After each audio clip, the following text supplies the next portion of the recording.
જય હિન્દ, નમસ્કાર, સ્વાગત છે આપ સૌનું। અત્યારે આપણે એસટીઆઈ મુખ્ય પરીક્ષામાં જુલાઈ 2021માં પેપર 4માં આવેલા એક પ્રશ્ન ઉપર અને તેના જવાબ ઉપર ચર્ચા કરીશું।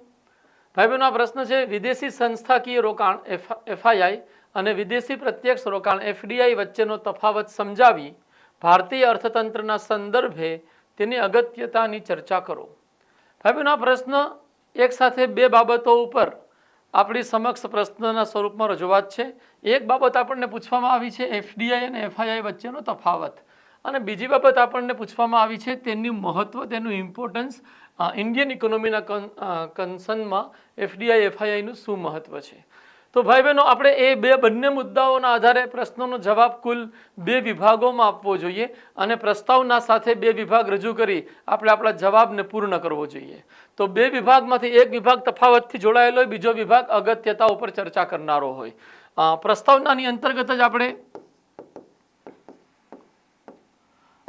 આપણે વિદેશી રોકાણને આપણે વ્યાખ્યાયિત કરવાની કોશિશ કરશું કે જ્યારે દેશી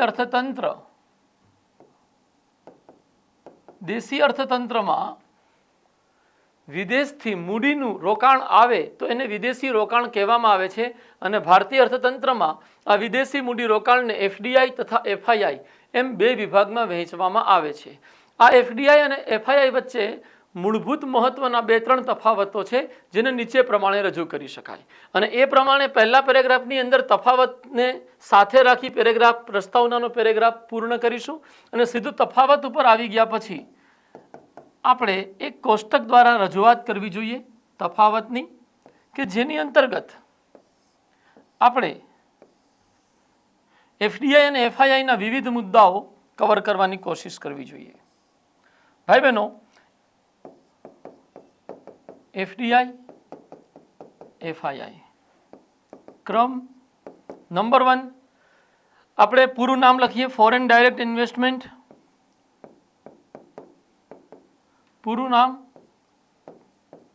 નામ જે તફાવતને દર્શાવે છે। નંબર 2 લેવું જોઈએ કે એફડીઆઈ એ દેશી અર્થતંત્રમાં વિદેશી કંપની દ્વારા સ્થાપિત કરવામાં આવેલું ઉત્પાદન કેન્દ્ર છે, અને એ ઉત્પાદન કેન્દ્ર એ પોતે નવું સ્થાપિત કરે તો ગ્રીનફિલ્ડ પ્રોજેક્ટ કહેવાય, અને કોઈ હયાત ઉત્પાદન કેન્દ્રની ખરીદી કરે તો તેને બ્રાઉનફિલ્ડ પ્રોજેક્ટ આપણે કહેતા હોઈએ છીએ। તો એ ગ્રીનફિલ્ડ સ્વરૂપનું અથવા બ્રાઉનફિલ્ડ સ્વરૂપનું ઉત્પાદન કેન્દ્રથી જોડાયેલું એક રોકાણ હોય છે, જેમાં પેરેન્ટ કંપની એટલે કે જે દેશની કંપની છે, પેરેન્ટ કંપની આપણા અર્થતંત્રમાં ઉત્પાદન કેન્દ્રની સ્થાપના કરવા માટે વિદેશી મૂડી રોકાણ કરે છે। તો અહીંયા જે ફંડામેન્ટલ આધાર સ્તંભ છે એફડીઆઈનો, એ ઉત્પાદન કેન્દ્ર છે, ચાહે એ નવું સ્થાપિત કરે છે, ચાહે એ અત્યારનું કોઈ પરચેસ કરે છે। એક એક્ઝામ્પલ લઈ શકીએ કે કોકા કોલાએ ભારતમાં આવી પોતાનો પ્લાન્ટ સ્થાપિત કર્યો તો એ ગ્રીનફિલ્ડ ઉત્પાદન કેન્દ્ર કહી શકાય, અને તેણે પાર્લે ગ્રુપ પાસેથી થમ્સઅપ, ગોલ્ડ સ્પોટ અને લિમ્કા જેવી પ્રોડક્ટના ઉત્પાદન કેન્દ્ર પરચેસ કરી લીધા તો એ એક બ્રાઉનફિલ્ડ પ્રોજેક્ટ કહી શકાય। તો કોકા કોલાનું ઇન્ડિયામાં થયેલું એફડીઆઈ ઉત્પાદન કેન્દ્રની સ્થાપનાથી જોડાયેલું છે, અને એ સ્થાપનાની સાથે બ્રાઉનફિલ્ડ અને ગ્રીનફિલ્ડ બંને પ્રકારના પ્રોજેક્ટ્સ સંકળાયેલા છે। આપ સમજી શકી રહ્યા હશો, ઉત્પાદન કેન્દ્રની સ્થાપના આનું કેન્દ્ર બિંદુ છે। જ્યારે એફઆઈઆઈ કેવું છે તો કે એફઆઈઆઈ એ દેશના મૂડી બજારમાં રોકાણ થાય છે। આ ઉત્પાદન કેન્દ્રમાં રોકાણ છે તો ઓલું મૂડી બજારમાં રોકાણ છે। હવે મૂડી બજારની આપણે વ્યાખ્યા કરીએ તો મૂડી બજારને આપણે પ્રાઇમરી માર્કેટ અને સેકન્ડરી માર્કેટ એમ બે વિભાગોમાં વહેંચતા હોઈએ છીએ।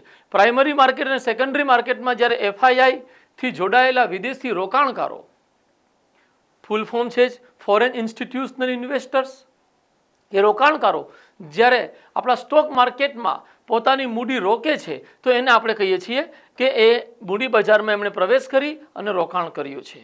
તો મૂળભૂત તફાવત ઉત્પાદન કેન્દ્ર અને મૂડી બજારના સંદર્ભમાં છે, એ આપણે ખાસ ધ્યાનમાં રાખવું। આ વાત તમારા પ્રશ્નના જવાબમાં ચોક્કસપણે આવવી જ જોઈએ। એ પછી ત્રીજો મુદ્દો છે કે વિશ્વસનીયતા અને કાયમીપણું।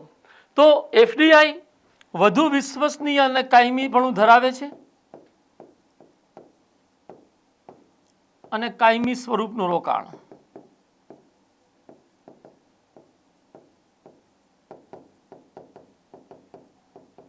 જ્યારે આની અંતર્ગત કાયમીપણાની ખાતરી ન હોવાથી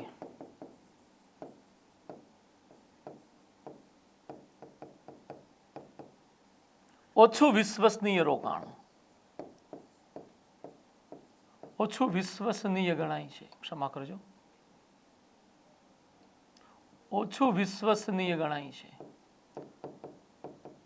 ચૂંકि પ્રશ્ન ફક્ત આ વાત ઉપર કેન્દ્રિત નથી અને 200 શબ્દની જે મર્યાદા છે એને ધ્યાને રાખી આ મૂળભૂત 3 તફાવતોના આધારે આપણે તફાવતની રજૂઆત કરવી જોઈએ. હા, બની શકે કે આ પ્રશ્ન જો ફક્ત તફાવત ઉપર જ કેન્દ્રિત હોત તો આપણે એક્ઝામ્પલ્સ અને અન્ય નાના નાના તફાવતો પણ રજૂ કરી અને આ મુદ્દાને 5 થી 6 બાબતોમાં આપણે રજૂ કરી શકત. પરંતુ 200 શબ્દની મર્યાદા અને 2 બાબતોની સ્પષ્ટતા આપવાની હોવાથી આ તફાવતની અંતર્ગત આપણે મેઇનલી આ 3 મુદ્દા ખાસ લેવા જોઈએ. એ પછી મારા ભાઈ બહેનો આપણે તફાવતનું આ આખો વિચાર રજૂ કર્યા પછી આપણે તરત જ એની અગત્યતા ઉપર આવી જવું જોઈએ અને એમાં આપણે પાછું જેમ તફાવતને એક સબ હેડિંગ આપ્યું એમ એફડીઆઈ એફઆઈઆઈની અગત્યતા ઉપર એક સબ હેડિંગ આપી અને આપણા બીજા વિભાગની રજૂઆત કરવી જોઈએ. અને આપણા બીજા વિભાગની અંતર્ગત આપણે સૌથી પહેલી વાત એ સ્પષ્ટ કરવી જોઈએ કે ભારત જેવા વિકાસશીલ દેશના અર્થતંત્રમાં મૂડી અને ટેકનોલોજીની અછત આર્થિક વિકાસની સૌથી મોટી સમસ્યા છે. અને આ મૂડી અને ટેકનોલોજીની અછતને દૂર કરવામાં, મૂડી અને ટેકનોલોજીને અર્થતંત્રમાં સુનિશ્ચિત કરી વિકાસ પ્રક્રિયાને તીવ્ર ગતિ પ્રદાન કરવામાં એફડીઆઈ અને એફઆઈઆઈનું વિસ્તૃત મહત્વ જોઈ શકાય છે. અને એ દ્રષ્ટિથી આપણે પહેલું મહત્વ રાખશું કે મૂડીની જરૂરિયાત પૂરી કરે છે. નંબર 1 પહેલું મહત્વ. નંબર 2 આપણે રજૂ કરીશું કે ટેકનોલોજી અપગ્રેડેશન અર્થતંત્રમાં સુનિશ્ચિત થાય છે. અહીંયા તમારે ઇનોવેશન, સ્ટાર્ટઅપ વગેરે જેવા શબ્દોનો પણ આ પેરેગ્રાફમાં ઉલ્લેખ કરવો જોઈએ, કારણ કે દેશમાં સ્ટાર્ટઅપ્સને પ્રોત્સાહન આપવામાં પણ એફડીઆઈ સહાયક બનતી હોય છે. તો એ દ્રષ્ટિથી ટેકનોલોજી અપગ્રેડેશનના મુદ્દા ઉપર તમારે ઇનોવેશન અને સ્ટાર્ટઅપનું જોડાણ કરી અને એફડીઆઈ અને એફઆઈઆઈની મહત્તા બતાવવાની કોશિશ કરવી જોઈએ. એ ક્ષમા કરજો, એક સ્પષ્ટતા અહીંયા એ આપવા માંગીશ કે સરખામણીએ એફડીઆઈ વધુ વિશ્વસનીય હોવાથી હું અહીંયા જે મહત્વ અથવા અગત્યતાની ચર્ચા કરી રહ્યો છું એ ચર્ચા મુખ્યત્વે એફડીઆઈ ઉપર વધુ કેન્દ્રિત છે. એફઆઈઆઈ ઉપર એનું કેન્દ્રીકરણ ઓછું છે મારું. તો એ દ્રષ્ટિથી જ હું મહત્તા રજૂ કરી રહ્યો છું. નંબર 3 લેશું, જે એનું મહત્વ છે એ છે રોજગાર સંવર્ધન. એફડીઆઈ આવવાથી નવા ઉત્પાદન કેન્દ્રો એટલે કે ફેક્ટરી સ્થાપિત થાય છે અને નવા રોજગાર સર્જિત થાય છે. તો ભારતીય અર્થતંત્રની એક મુખ્ય સમસ્યા બેરોજગારી છે અને બેરોજગારીના નિવારણમાં તથા રોજગારને પ્રોત્સાહન પ્રદાન કરવામાં આપણા દેશ માટે એફડીઆઈ અને એફઆઈઆઈનું વિસ્તૃત મહત્વ જોઈ શકાય છે. નંબર 4 છે મેનેજરિયલ યા સંચાલકીય મેનેજરિયલ મહત્વ. જ્યારે વિદેશી કંપનીઓ ભારતીય અર્થતંત્રમાં પ્રવેશે છે તો એમની મેનેજમેન્ટની સિસ્ટમથી એ પોતાનું કાર્ય ભારતની અંદર કરે છે. આનાથી ભારતીય જે ઔદ્યોગિક ક્ષેત્ર, સેવા ક્ષેત્ર છે એ ક્ષેત્રમાં મેનેજમેન્ટની નવી ઇનોવેટિવ સિસ્ટમ્સને પ્રોત્સાહન મળવાની શરૂઆત થાય છે અને એના પરિણામે અર્થતંત્રમાં કુશળતા, કરકસરતાને વિસ્તૃત પ્રોત્સાહન પ્રાપ્ત થાય છે, જેનો લાભ આપણા વિકાસ દરને ઉચ્ચ સ્તરે પહોંચાડવામાં આપણને મળે છે. પછી 5મો મુદ્દો લેશું મેનેજરિયલ મહત્વ. પછી લાસ્ટ મુદ્દો રહેશે આપણે જેને રજૂ કરવો જોઈએ આમાં કે જ્યારે એ વિદેશી કંપનીઓ પણ ભારતમાં આવે છે તો સ્પર્ધાને પ્રોત્સાહન મળે છે. 5મો મુદ્દો આપણે લેશું સ્પર્ધાને પ્રોત્સાહન. અર્થતંત્રમાં સ્પર્ધાને પ્રોત્સાહન મળવાના 3 મુખ્ય ફાયદા છે. નંબર 1 કે જ્યારે દેશી કંપનીઓ અને વિદેશી કંપનીઓ વચ્ચે સ્પર્ધા વધશે તો એ સ્પર્ધાના કારણે દેશી કંપનીઓ પણ પોતાની ઉત્પાદન પદ્ધતિમાં સુધારા લાવી એ વધુ કુશળ અને વધુ બહેતર બનવાની કોશિશ કરશે. તો એનો લાભ એ મળશે કે દેશી કંપનીઓની ક્ષમતા પણ ગ્લોબલ લેવલની થશે અને એ કંપનીઓ પણ ગ્લોબલ લેવલે પોતાનો રોલ ભજવવામાં સક્ષમ બનતી જશે.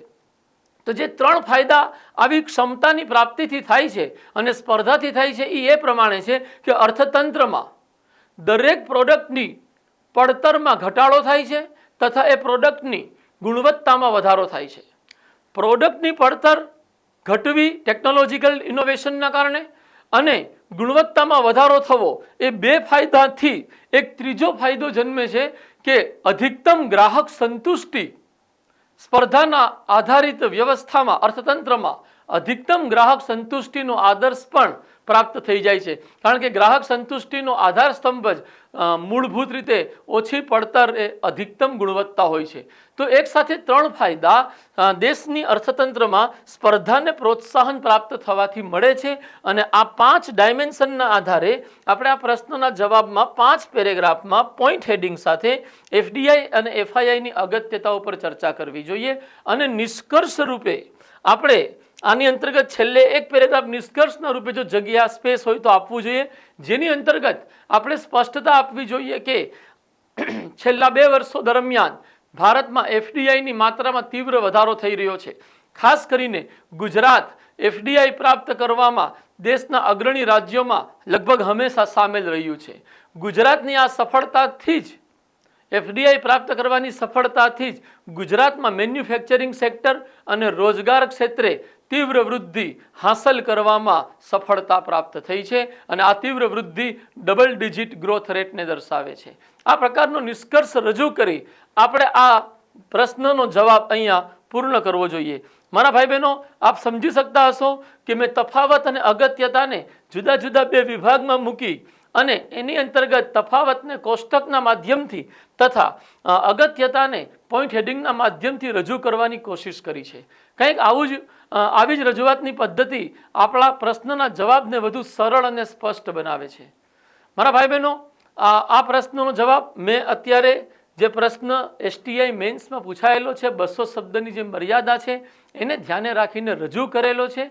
આ પ્રશ્નના સંદર્ભમાં આપને કોઈ મૂંઝવણ હોય અથવા કોઈ સજેશન હોય તો ચોક્કસપણે આપ કોમેન્ટ સેક્શનમાં રજૂ કરી શકો છો. આપે મને તમારો મૂલ્યવાન સમય આપ્યો. ખૂબ ખૂબ ધન્યવાદ એ બદલ. જય હિન્દ, નમસ્કાર.